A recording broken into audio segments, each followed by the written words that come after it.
Well, we've got the latest Manchester United news for you this evening. Lots to talk about. And I suppose the headline for tonight is there a Manchester United change in transfer policy and priority? Because there's definitely a lot of different stories floating around today that seem to be moving us in directions that I actually think are impossible. I don't think this sort of thing helps when it comes to Manchester United, because I think it's almost...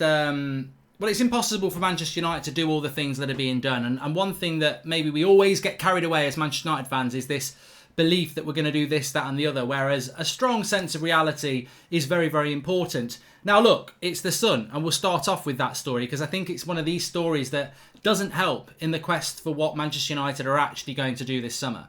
So, as Osman Edouard, the striker at Celtic, apparently not Manchester United, Leeds, Arsenal and Manchester United are chasing Celtic striker Edouard this summer. Now, it's in the Sun, so straight away you think that's probably a load of nonsense. But also, it's a load of nonsense surely because Manchester United refused to spend £49 million on Timo Werner. Now, I'm not saying that Timo Werner wouldn't have chosen Chelsea over us, but he spoke very glowingly of Manchester United and Liverpool back at the start of March and was sort of humming and ahhing about which was the better project as much as he liked both of them. Neither Liverpool or Manchester United made the move for him, and Chelsea came in and did the deal. So why would Manchester United now be looking at a striker that's not of the quality of Timo Werner for a fee that's going to be very close to that of Timo Werner? And this is how I think you've got to think about transfers. It's like, I read today that the Telegraph is saying that Manchester United's transfer priorities are a right midfielder, a striker, and a centre defensive midfielder. And, I mean, William, thanks for the super chat, says we need to sign Grealish, Sancho, Van der Beek and a centre-back to have a solid challenge for the title. And I don't dispute that at all. I think that that's common sense. And, I want to get that into a bit as to what you think that Manchester United's transfer dealings will be this summer and what positions they'll think they'll go for. But we need to sort of wade through this. And I think there is a responsibility on that of United fans, I think, to want things to make us better, to make us be title contenders, but also to make us to be realistic, I suppose, about what's going to happen. And, if you go along with what the Telegraph are saying, that we want a striker, and you go along with that story that we're interested in Celtic strikers, and I don't think that this is true. I don't think it's true for many, many reasons. I mean, the one that I just said about Werner there, like we've kept Agallo. We could have let Agallo go back. If we wanted a striker, why have we kept Agallo till January? Why didn't we go for Timo Werner? I don't think Manchester United are looking at a striker because I don't think, as we know, over the last 15 years of the Glazers, there has never been an infinite pot of money. There hasn't. Even the summer that we bought Di Maria, even the summer that we bought Pogba, there was a certain amount of money that was there to be spent, and there was a certain amount of money that went out of the club for sales and things like that. So I don't think United can be looking at a striker. I think the right midfielder, I think we all know that's Jadon Sancho. I'd be interested to see if we don't get Sancho. Well, I won't. I'll be disappointed. But I'd be interested to see what we'd go for if we couldn't get Sancho, whether we'd just go, there's no value in the market again. And I think we're in for a midfielder. I don't necessarily think we're in for a centre defensive midfielder. But then you get all the stories which I think are very interesting around the centre-back situation, because so many of you have been talking about the centre-back situation. And I think when you look at it, Aki was a player we spoke about on the morning show this morning, funnily enough, the morning show. But the Telegraph have spoken about Manchester United wanting a left-sided centre-back to replace Marcus Rojo, and obviously Aki would be that, and if Bournemouth get relegated, I'm sure he's got a clause in there. As I said this morning, I think Chelsea have got a buyback clause, so I don't think it would be easy to do. Also linked to Rodon of Swansea, again, this time by the Independent, and Upamecano of RB Leipzig by the Independent. Miguel Delaney saying that United want to compete with Manchester City for Skriniar and Koulibaly. And again, I think you wander down this road of excitement, but no end to that road. I don't think Manchester United... Well, I know Manchester United cannot sign Sancho, Grealish, Koulibaly and Celtic's Edouard, or however you pronounce it. You just can't do that. So I suppose looking around today, and I don't know how your feeling is, I just think there just needs to be an element of realism to what Manchester United will do this summer. An element of realism because you can only do so many deals in a couple of months, and it will be a short transfer window. It will be the start of August to the end of October, maybe the end of September. That's 3 months. It's not that long when there's football going on. The normal transfer window in the summer would be June to the end of September, so it's still 3 months, but there's not really any football going on for half of that.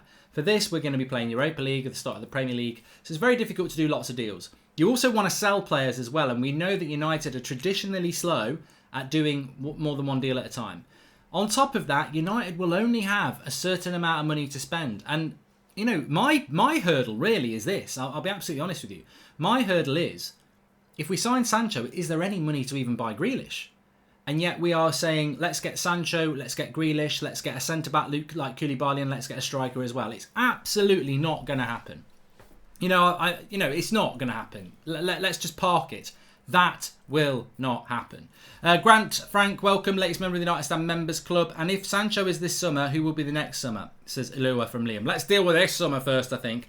Michael Southcombe says, hi Mark, what do you think about United giving Matic a new contract and not Gomez? Don't get me wrong, I think Matic deserves the new contract. Well, Michael, look, I think the length of the Matic contract doesn't make sense. I said that this morning. 3 years is too long. We never used to give Giggs more than a year, and he was in his early 30s as well. And why are we now giving out long contracts to people who are old in footballing terms? Matic will be 35.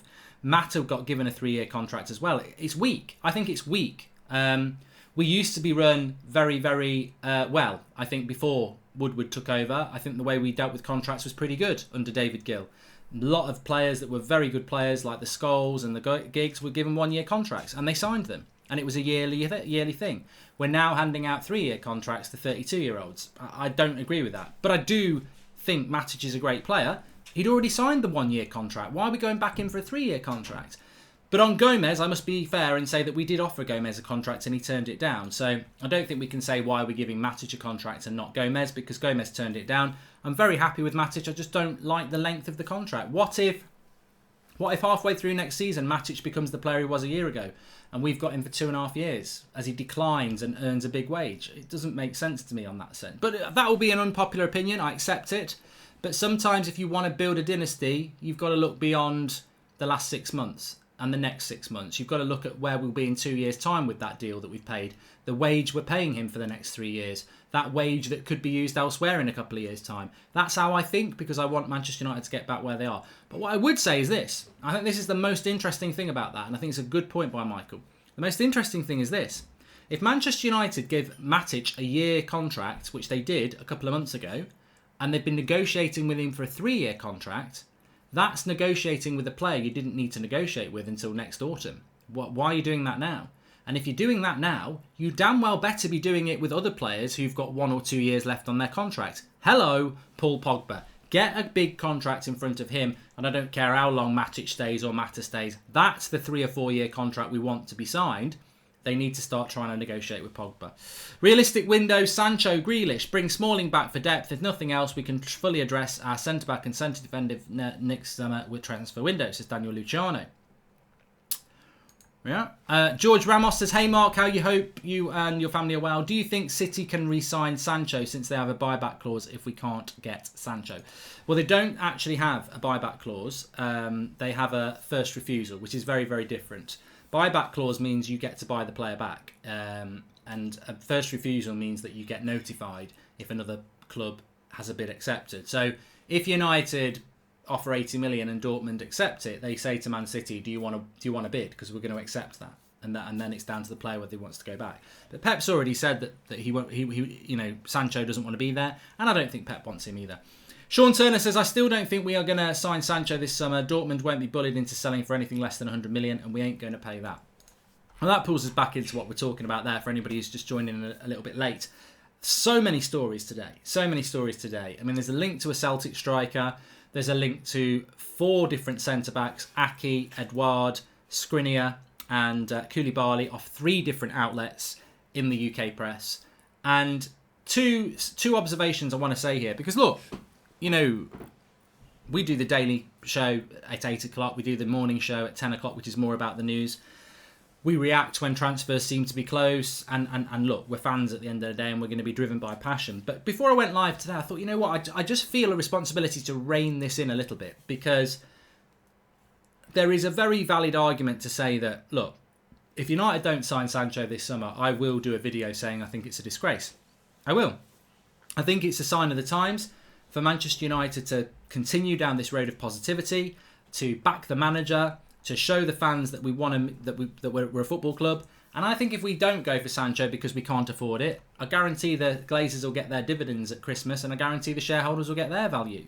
We need to sign Jadon Sancho, and if we don't do it, it's an indication that we're just going to be the Arsenal of the last 10 years of Wenger, where we're happy to fight for fourth because it gets us the revenue we need, but we couldn't give a shit about getting top. So I will have a moan if we don't go for that player. But I'm not going to moan tonight about, or at the end of the summer, if we sign Sancho and Grealish and we don't get a centre-back or a striker, because I am realistic to the fact that we aren't that club. You know, we're not Chelsea. We're not going to go and buy 4 or 5 players. We're probably going to sign 2 at max. I don't see us signing any more than 2 players this summer. I don't expect it. I do want it, but I'm not going to moan about it because I'm realistic to the fact that we are run by these people who don't really want to spend a lot of money. So if we did get Sancho and another, I think that is a good transfer window for Manchester United with the recent history we've had with these owners. So I don't think when I'm reading, oh, we're in for Rodon, we're in for Aki, we're in for Koulibaly, we're in for Skriniar, we're in for Upamecano, I actually go, I don't think we are. I actually don't think we are. I think what's happened here is Harry Maguire's had a mistake at the weekend. Bay's come on and not played very well. United look a bit rusty at the back in the centre-back positions. I know. Let's put out a load of stories. And I think that's what we've seen today. 5 different links to 5 different centre-backs from 3 different outlets. I don't think there's anything in any of it. I think it's just 2 and 2 together makes 6. I do. I don't think Manchester United are looking at centre-back, and I don't see how we can be. Because where are we going to get this money from? We've spent net spend over the last 4 or 5 transfer windows, including January ones. We've never spent more than 60 million net. So where are we going to suddenly spend 100, 200 million, especially in this financial market where they can say that it was a bad market? The Glazers have got a ready-made excuse here. You know, they've got the best excuse they could ever want. They wouldn't have wanted what's happened because they've lost a lot of money because of the global crisis and people have lost lives. But they've got a very good excuse to say, well, we can't spend as much as we wanted to because of what's happened. So I can't see a massive spend. 2 questions for you, Mark. How far can we go without a director of football, says Chikorito Hernandez, and a well-structured board? And do you think we can get rid of most of the deadwood? Well, I think that feeds very nicely into... I do want to take some of your questions tonight because it is Monday night. It is Monday night. And we haven't got our game till Thursday. So it just gives us an extra night to really sort of delve into a lot of the topics that you want to get into. So we will be taking your questions. Thanks for the super chats, but I'll take other ones as well. But yeah, I mean, look, director of football for me, and I would imagine some people would agree with me on this. I think United are always fighting with one arm behind their back because they haven't got a director of football. I think that I've always said Ed Woodward is playing the best game of Football Manager you could ever play. He wakes up in the morning and he's making the decisions. And that's not right. It's not right. I'm sure he loves it. I'm sure he absolutely loves it. I'd love it. I'd love to be Ed Woodward. You know, bank manager, did very well in banking, finance, and then you become Man United chief executive and you're the one making the decisions with very little football background. Great. Fantastic. Well done. Unfortunately, it's happened at United. Now, I do think that Solskjaer and Phelan and his coaching staff have a big say in transfers now, but I don't even know if that's right. Because if you listen to the comments of Van Gaal, and you listen to the comments of Moyes, and you listen to the comments of Mourinho, they're basically all saying that they wanted players and they weren't allowed them. Who said no? Sir Alex Ferguson is not a director that gets involved. Sir Bobby Charlton isn't a director that gets involved. The chief executive is Ed Woodward. Who is the person between Woodward and the manager telling them no? Who said no to Mourinho when he wanted a player? Who said no to Mourinho when he wanted to sell a player? Now, look, they got it right. They got it right sometimes. Mourinho wanted to sell Martial and the club said, no, we don't want to sell him. That's right. I'm not saying they're going to get everything wrong. But who are these people to say no? And this is why I think, Man City have got it, Liverpool have got it, we haven't got it. And Arsenal have got it with Edu.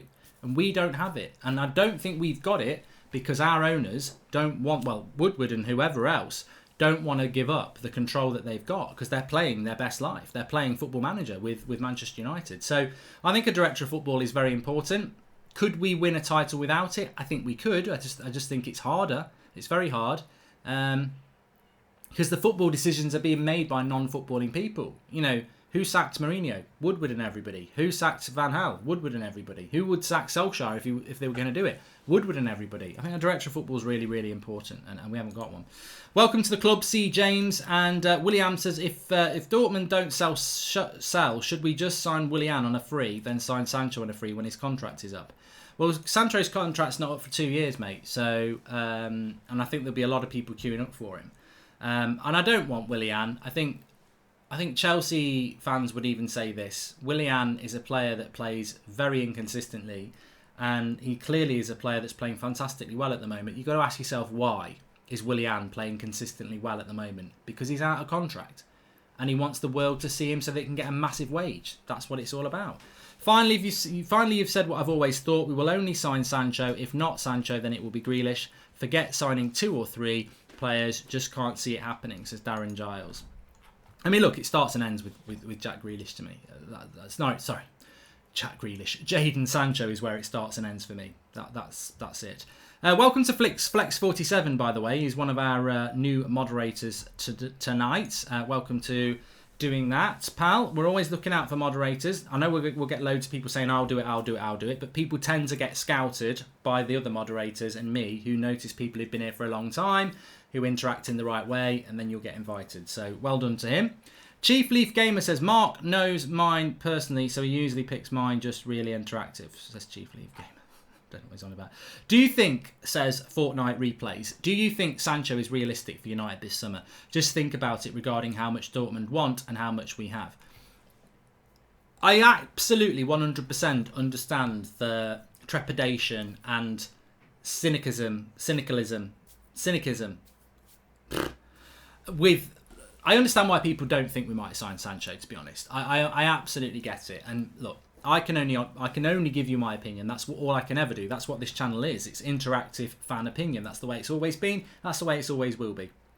But I've been proven right on a lot of things. I've been proven wrong on some things as well. We had somebody in the live comments yesterday on the show last night, and I didn't want to shout it out because I thought we're not having that sort of show. But basically, they put a comment there. Well, I think it was when Adam was talking, and they said that, why should people, I think it was something like, I think Ricky or somebody said, Bay's not good enough for Manchester United. And they said, well, why should people listen to Ricky over Solskjaer and his coaches? These are people who know what they're doing. And I felt like jumping in, but I didn't want to because I thought it's not the time, and I've said it before, but I do stand by this. Solskjaer's doing a great job at the moment, but he's a performer. They're all performers. All of them. The players, the manager, the chief executive, they are performers in the biggest theatre production at Old Trafford, week in, week out.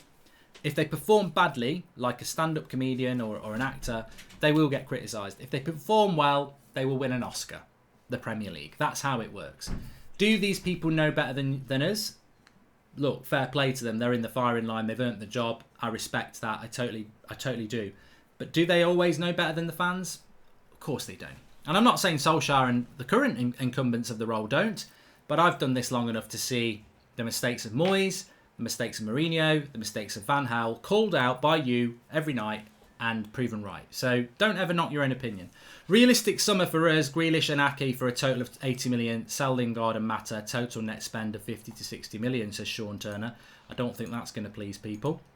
Finally, you've said what I've done that one. I'll come back to that one. Chris Kellen says, hi Mark, love the channel. You talk so much sense. Would you rather a club legend as a director of football, i.e. Fletcher or Rio, or would you rather a proven director of football that doesn't know the United way? This is Chris. I want the best to do the job.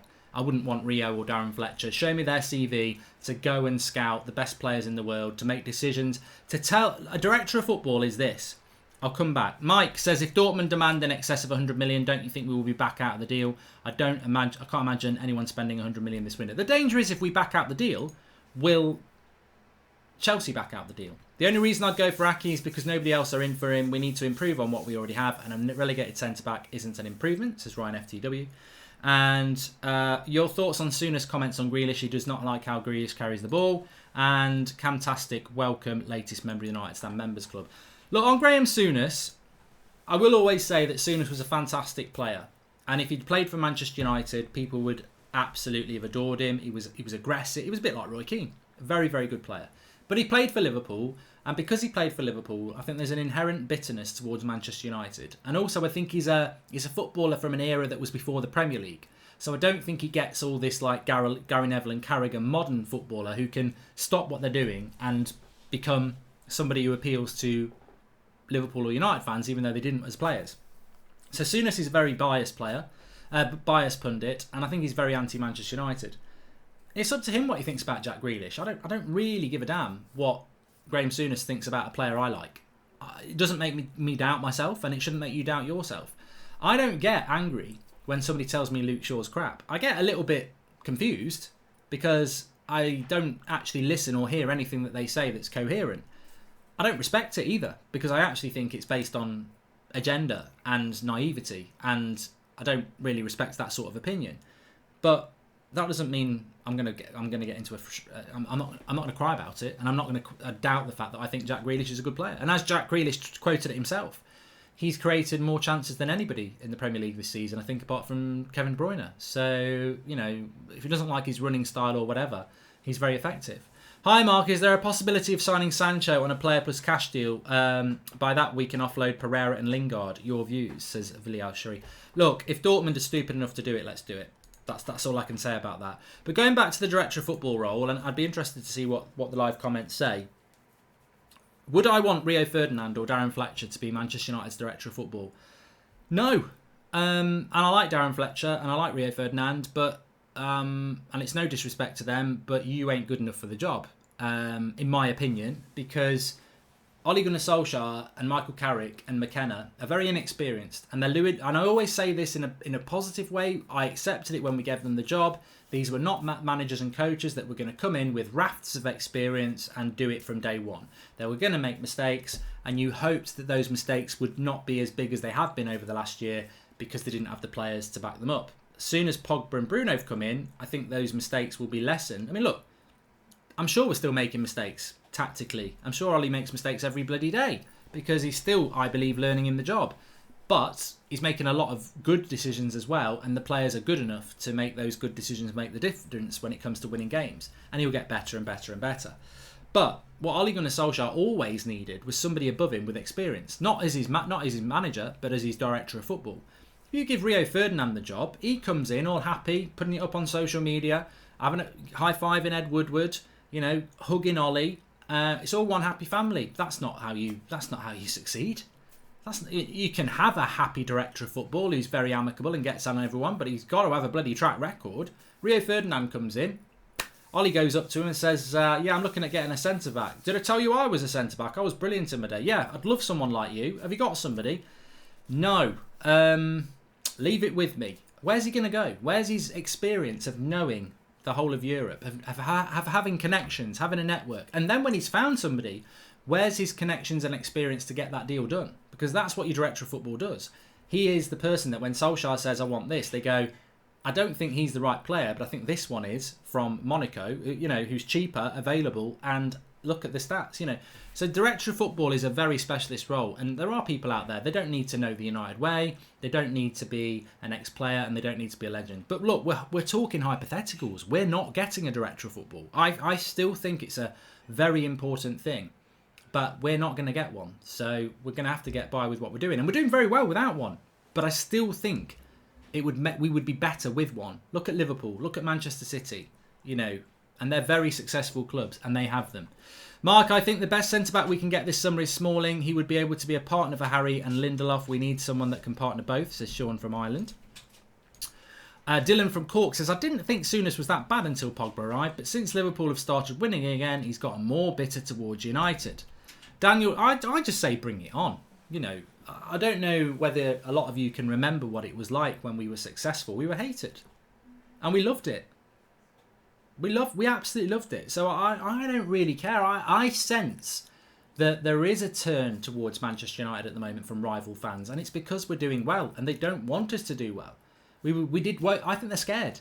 And I'm not saying we are going to win titles, but I think there is an element of fear that they're like, ooh, United are doing well at the moment. we finally knocked them off their perch. They're finally not a threat. We don't want them back being a threat. And I think that hopefully is what's bubbling up. Only options for director of football are Edwin van der Sar or Mark Goldbridge. The people have spoken, says Daniel Lucian. I'm sure the people haven't spoken, but I wouldn't have the experience to do the job. I probably have more of a knowledge of European football and scouting than someone like Ed. Well, I would than Ed Wood would have, but it doesn't make me equipped for the job. You go and get the best. Lee Taylor says, do you think Van der Sar would be interested in the director of football role? He did well at Ajax in that role, plus a United legend, a perfect fit. In the future, I would like to see him get the job. I think, he would be a good fit to try out. Better than nothing. Renault Felsted says, keep it up. Thank you very much. Mike says, I think my question is the same. If Dortmund insist over 100 million for Sancho, will you still be as upset? I'll come back to that Sancho because I realise I didn't answer that. Ryan Gillen says, honest thoughts on Rants leaving. My honest thoughts on that. I mean, look, I've spoken to Rants and I've said thank you to him, and people seem to think I need to do a thank you video or anything like that. I don't need to do a video publicly about something like that. That was a discussion between us. He did a fan cam and he did a video a week, and we were appreciative of that. He was a good part of the team. We did lots of videos together. I still get on with him, but I think we don't need to go into it. Ultimately, the end of the road was there. It was obvious to people that this was going to happen, and we wish him all the best, and he will do well as what he's doing. There's really not much more to say about it than that, other than we've had our chat. There's no issues, and I just think it was time. It was time, and people are going to say what they want to say about it. They're going to read into things what they want to say about it, but ultimately, he's been a decent part of the channel over the last couple of years, and he's off to do something else, and I think it was time to do that, which is exactly what I said.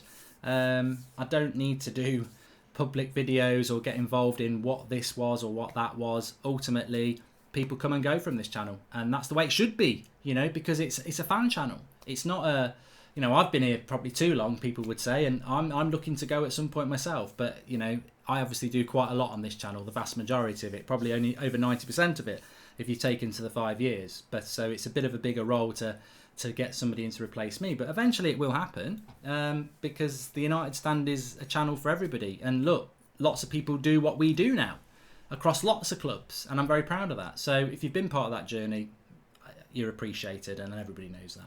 Sean Turner, we won't get a director of football. Ed Woodward loves having the power at the club. He needs to focus on the commercial side of transfers. Welcome to Brian Balanas, the latest member of the United Stand Members Club. I'll always say this as well. Thanks for people who are becoming members of the club. We don't do Patreon. This helps the channel do things like the studio that we're building out, and lots of other things that we're looking into. So supporting the channel, getting the little badge next to your name in the live comments. We are actually using the members for a lot more things now as well. There is a community tab on YouTube where we post things to our members, asking them for their input on something, which we did today. Top 5. Well, it wasn't top 5. It was like, who is your most regrettable flop at Manchester United? And we had quite a range there, which was quite interesting. And we're going to do a lot more of that, because it sort of feeds into website articles and other things that we do. So always looking for people to contribute their opinions, because it helps us in relation to lots of things that we do. If Darshan says, Ed delayed Bruno last summer for a few millions and we're behind in the league, I doubt if Ed would easily agree 100 million plus for Sancho. And Mike Lilly says, Sancho and no one else, or Grealish, Van der Beek, Aki, and for the same money. Love your content, Flex and Adam show, says Mike Lilly. Thank you very much. Sancho and no one else, to be honest, I would be okay with that. But it's a very good point there, because look, we're doing so well at the moment, and I love it. And I just want to say, Bruno Fernandes was named Player of the Month for the Premier League again. It should have been Matic. But it was Bruno. It was a United player. That's the second time he's won it. I don't even really think he's played 3 months for the club. I know he won it in February. Did they even hand one out in March? And then he's won it in June. So Bruno Fernandes is statistically, factually, and visibly the best attacking midfielder in the Premier League at the moment. People might say De Bruyne, but if you want to say that, fine. He's in that debate. That's how good he is. Fantastic player. Absolutely love him. Should have been at the club last summer. Ollie would never have had to go through what he went through between September and Christmas if he'd had Bruno Fernandes in that club. We made a massive mistake not signing him in the summer. And you know what? I don't care what anybody says. Football is full of fate and mischances, so it's not about that. But Spurs nearly bought him. We backed off that deal because of this. We wanted him. We scouted him. I know we scouted him. You know we scouted him. I know we were in for him. I know we went into that summer wanting to sign him. And for whatever reason, we backed off. And we backed off because of money, I believe. And Spurs very nearly did the deal, but they backed off because of money as well. And I don't really understand why, because I've been saying all of last year, all of 2019, this player will rock the Premier League up. And that's exactly what he's done. We bought him 5 months too late. And we only bought him in January because Pogba and McTominay got injured. Rashford got a career because everyone got injured. I'm not saying it's a bad thing, but we got a little bit lucky. And now we've got him. We need to learn from those mistakes. Don't pass up Sancho because you don't want to spend the money. Go and get the player that the world and his dog knows is the right player to take United to the next level. That's what I'm saying. Don't back out of a deal for Jadon Sancho because of the money. Get the player that's going to make this club go to the next level. That's what he will do. That's why we can't drop out of it. Keep up the good work, Mark, against the bitterness out there. Cheers, Mark, says Ajmal Cosman. And Ryan Gillen, welcome to the United Stand Members Club. And to FaZe Greg Paul 24, thanks, pal. Chelsea Helsland says it's like a breakup in a relationship if something doesn't work, but it's not personal. Thanks for that. How do you rate Fred, Mark? I love Fred. I think he's been brilliant this season. But I've always said two things, and if you've been watching for the United Stand for a long time, you'll know this. I want this club to be the best club it can be. To be the United that was winning everything. And I think people get confused by that. Oh, he's negative, this, that and the other. I'm not negative, I've just got an opinion. I want Manchester United to be the best. Have I been negative since Bruno came in? No. I can't remember me saying a negative thing about Manchester United generally since Bruno Fernandes came in, because it's what I wanted. And when they do something you want, you go, hold on a minute. I might have thought this was going really, really bad, but you've just gone and bought the player that I've been saying will change everything around. I'm going to back it. And it's worked. That's not an I told you so. That is I'll back this club when it makes the decisions I think it should. I'm not going to moan for moaning's sake. I'll leave that to others. I think that decision was right, and I was willing to let bygones be bygones and let's carry on and build this club together. Because I think Solskjaer has to be the man, otherwise Liverpool will take over us. But there's two things you need to be successful. You've got to be ruthless in the decisions you make, and you've got to be aggressive in the decisions you make. And it's not just transfers. You've got to be aggressive in the transfer window, and that means going and getting Jadon Sancho. But you've got to be ruthless as well, and that might mean getting rid of Pereira and Lingard and Jones and Rojo, whoever. That's part of it, but it's also about your team selection. There's no time to be nice in football if you want to win. You can't be fair. And I don't think it is fair what's happened to Fred. I think he's really unlucky. But unfortunately, they're three better players than him and McTominay at the moment. And I think Scott McTominay and Fred, on their form this season, would walk into most Premier League sides apart from the top four at the moment. They might get in Leicester's team, but I don't think they get in Chelsea's midfield. They wouldn't get in Man City's midfield, and they wouldn't get in Liverpool's midfield. And therefore, they can't get in United's midfield because we want to be a top four club. And that's the thing with Fred and McTominay. Very, very good players in a team that was hanging around mid-table. Now we're going for top four. Pogba, Bruno and Matic are better than them. It's harsh. It's ruthless. And that's what we want. I don't want to hear people saying I feel sorry for Fred, because ultimately, if he's good enough, he'll dislodge very good players. But he's had a great season. Welcome to Dan Thwiz, latest member of the United Stand Members Club, and Chris Kelland. AFTV think Saka is better than Greenwood. AFTV think they're going to get top four. I hope they win tomorrow night. Come on, you Gooners! Come on, you Gooners! Come on! I want to see Ty and all of them celebrating tomorrow, because you're basically going to hand us top four if you win tomorrow. Even a draw's fine, but definitely want to see Leicester not beating Arsenal tomorrow night. But I've been around the houses a bit tonight. It's a bit like one of those bloody stand-up comedian shows, isn't it? Where they start a story and it takes the whole show to get back to it. I understand why people are a little bit concerned about Jadon Sancho. I get it. I totally get it. But I personally know... That's not a way to start a question. It's arrogant. I personally think we will sign him. My only fear is what a lot of people have been talking about is the fee. Sancho is what United want. And it runs through Manchester United. It's not just what Solskjaer wants. The players want it for whatever they think. I think Woodward wants it. I think the club want Jadon Sancho. I think Jadon Sancho wants Manchester United. I think the terms are not a problem. I think the problem is Dortmund and the fee. And we've walked away from deals before. The big one for me is not how long we took to get Bruno, and we should have got it last summer. The big one was Perisic for Mourinho. And I'm not saying Mourinho would still be in a job, but we never had a winger under Jose Mourinho. I mean, we've not really got a winger now. Rashford's very good at it, and Greenwood's very good at it, and they're the best two we've probably had. But have we got somebody who can whip a cross in? Well, Perisic is brilliant at it, and we had Lukaku. So Perisic was... Mourinho wanted Perisic. I wanted Perisic. A lot of you didn't. A lot of you did. But I knew he would have been brilliant. At that age, I think he was just coming up for 28. He's skillful. He can put a cross in with both feet. He would have been a revelation in the Premier League. And he would have created so many opportunities for our strikers. And we didn't do it. And you know why we didn't do it?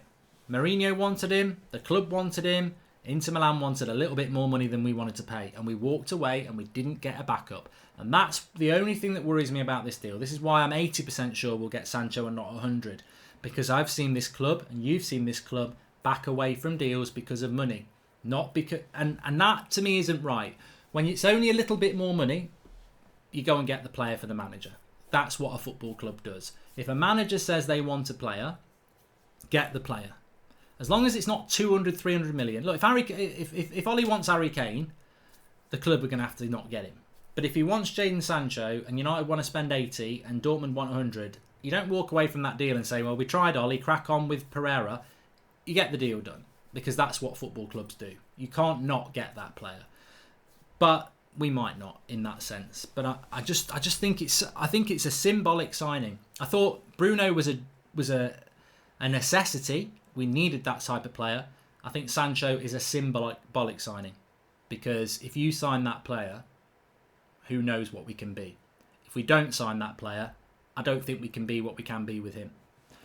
If we sell Jones and Mata and Pereira and Lingard and Rojo and Sanchez, we will get more money to our transfer budget. Time for Ollie to be ruthless and free wages, says Chelsea. Easier said than done. For one, how do you do that many deals in the summer? And for two, who's going to buy him? That's the problem.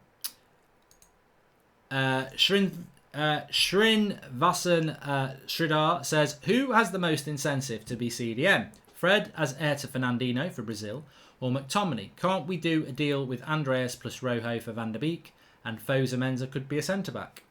Interesting points. I mean, look, I hope that McTominay and Fred can turn into centre defensive midfielders, because and the ideal centre defensive midfield for me is Fred. Going back to Fred for a moment, when you look at Fred's good statistics this season, and I'm talking distance covered, interceptions, duels won, he's better than Ndidi and he's better than Kante at times. So he's got, and you think about who the best centre defensive midfielders are in the Premier League, you're going to talk about Kante, you're going to talk about Ndidi, and Fred's got some of those attributes. What he doesn't have is the defensive awareness and first touch at times that you need when you have got your back to the goal, back to your opponent, and the ball's coming into your feet. So I'd like Fred to do it. McTominay, I think, is not a centre defensive midfielder, but he does have a similar build to Matic. Maybe that's the plan for United. But then there's a story today that the priority positions for Manchester United, according to the Telegraph, a right midfielder, a striker, and a holding midfielder. So I don't know. Please smash a like on the video if you're watching, by the way. Robert Watt says, with Matic and McTominay signing new contracts and Pogba looking like he will stay, would it be a good time to cash in on Fred, considering the opportunities that he will get next season? Well, I don't think it would be a good time to cash in on him, because I'm very big on depth. And I think the striking depth is not as good as it needs to be, and Sancho would add to that. I think the midfield depth is the best it's ever been, but if you bring Grealish in, you've got more attacking depth.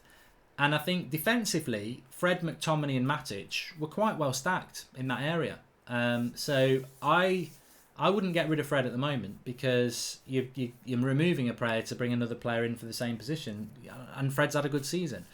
I love the show, says Len Bathen, as always. But what is that on your left wrist? Is it a bracelet? What's going on there? Yes, we want Sancho.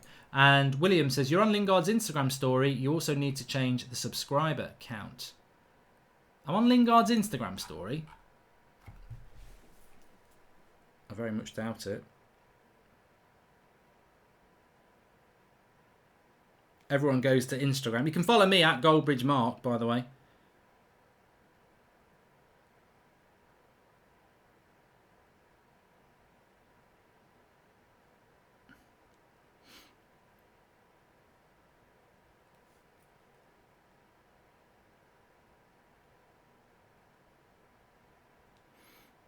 I'm definitely not on it. Ah, I am.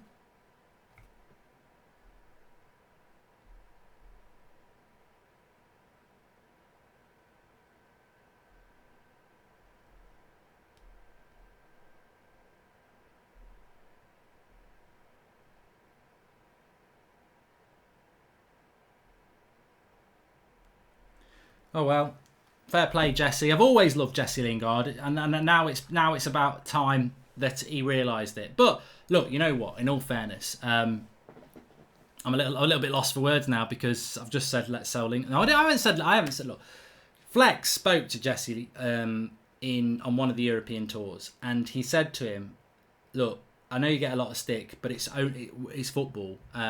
Nobody has any personal issues with you." And Jesse actually said, "Look, I know, I get that. You know, I live in the limelight, and I get that. You know, the performances of the team haven't been as good as they need to be, and we have to take the criticism." I remember Luke Shaw saying the same.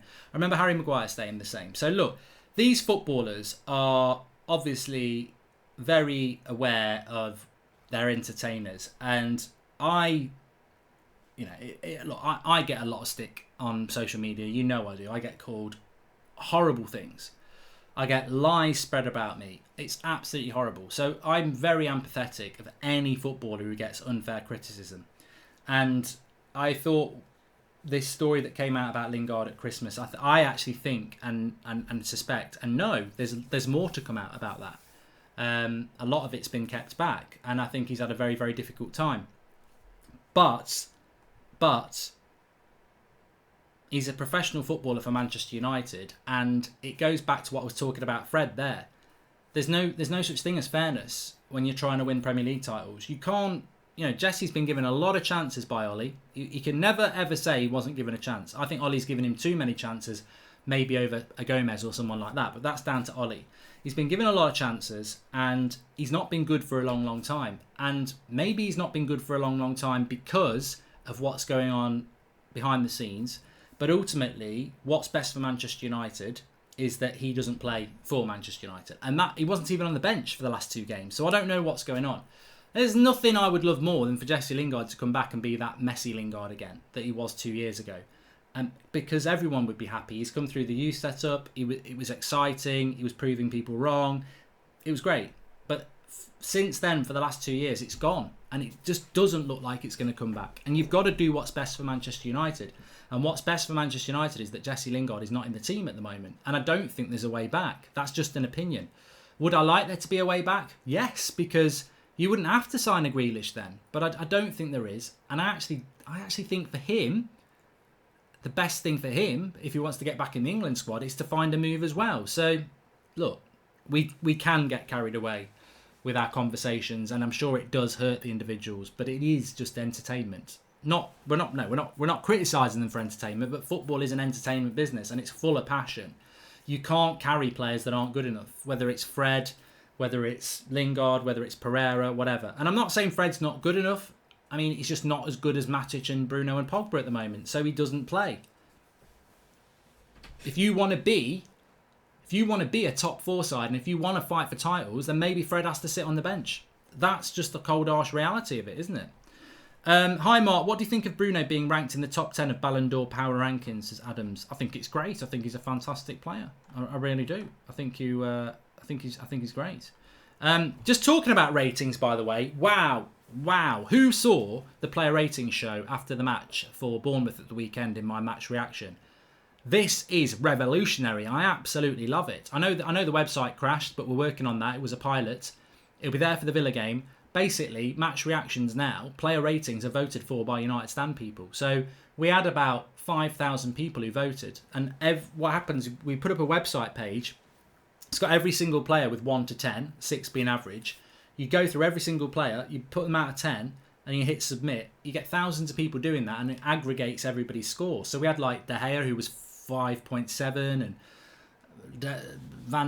Greenwood was 9.5. This is one of the things I'm most proud of in relation to you, the community, is that now, instead of Manchester Evening News or me or BBC or whatever outlet where it's one person telling you what the player ratings are, this is the purest, best player ratings you will ever see, because it's voted by thousands and thousands of you.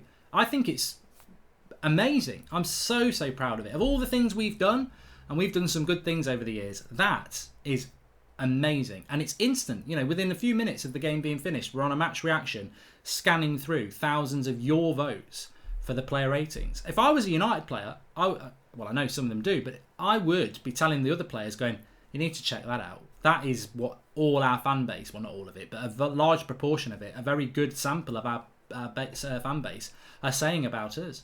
It's a bit like the top 10 show, which we're going to revolutionise as well next. But I love it. It's absolutely brilliant. Love it, love it, love it, love it, love it, love it. Another level. And that's what this channel's all about. Fan opinion. Finding ways to get your opinion. And I love it. I absolutely love it. Who are the new transfer priorities, says Brendan Thomas. I've just joined. Well, I can answer that. The show has been very much about the convoluted masses of, we want a centre-back, a CDM, a attacking midfielder, a right winger, a striker. Unrealistic. And I think we do need to be a bit realistic there. It's very easy to be critical of the Glazers and the lack of money spent, but I think you've also got to be realistic as well. And for me, the priority is Sancho. And this summer might just be Sancho. And if it was, would that be a bad summer? No. A good summer would be Sancho and another. That's what I think United's summer should be. Anything beyond that, happy days. We're celebrating. We're dancing in the rain. Take your clothes off if you want. But Sancho would be an okay summer. Well, it'd be a good summer. An ideal summer would be Sancho and one other. An amazing summer would be Sancho, one other, and another. And I think that's realistic. So when we talk about a right winger and a striker, an attacking midfielder and a centre-back, I think we're just talking in nonsense, really. Thank you for the super chat from Edward Coffey. And what do you reckon of Neres from Ajax? He's worth 40 million, says Devo Returns. But it's just another load of crap. I mean, it's just another alternative that we don't want. We want Sancho. That's what we want. I'll tell you what I want, what I really, really want. The Premier League is considered to be the fastest of the top 5 Euro leagues, says Shane Stewart, with a pacey centre-back required. Should United not look within the EPL as opposed to elsewhere? I don't care where they look. I had this argument with somebody today. I said it on Twitter, and I think I said it on the morning show. United, Aki and Harry Maguire would be the best partnership we've got at the moment because they complement each other. Are they good enough to get top 4? I don't know. I don't know how good Aki would be. I said yesterday, I don't think Aki's good enough to get us top 4. I don't think he's a top 4 centre-back. But I don't know it until he does it. But what I do know is that Aki and Harry Maguire complement each other far better than Maguire and Lindelof or Maguire and Bailly, because Aki is quicker and complements the aerial dominance of Harry Maguire. And that's what centre-back pairings are all about. As I said this morning, Terry and Vidic don't work, even though they're two of the best Premier League centre-backs we've ever had. As a pairing, they wouldn't work. They're too similar and they lack pace. You've got to have a partnership that complements each other at the back of the team. Anyway, I'm going to go and check out Jesse's story, because he'll probably take it down at some point. But thanks, everybody, for watching. Please subscribe if you're new, bottom right-hand corner. I think we have hit 735, but if we haven't, please subscribe, and please subscribe anyway. Smash a like on the video. We're back in the morning at 10 a.m. with the morning show, and obviously we'll be back tomorrow night as well. And also, there is a show tomorrow lunchtime with Flex and another. Obviously, it won't be with Rants because he's moved on to pastures new, but there will be a show at 1 o'clock tomorrow, which I think you'll enjoy. So thanks for watching. Smash a like on the video and subscribe if you're new. Have a great evening. Thanks for all your opinion. I've really enjoyed it. We've got through a lot of different opinions tonight, so really appreciate it, and I hope you've enjoyed it as well. Speak to you all soon. Thanks to the moderators, and thanks for watching.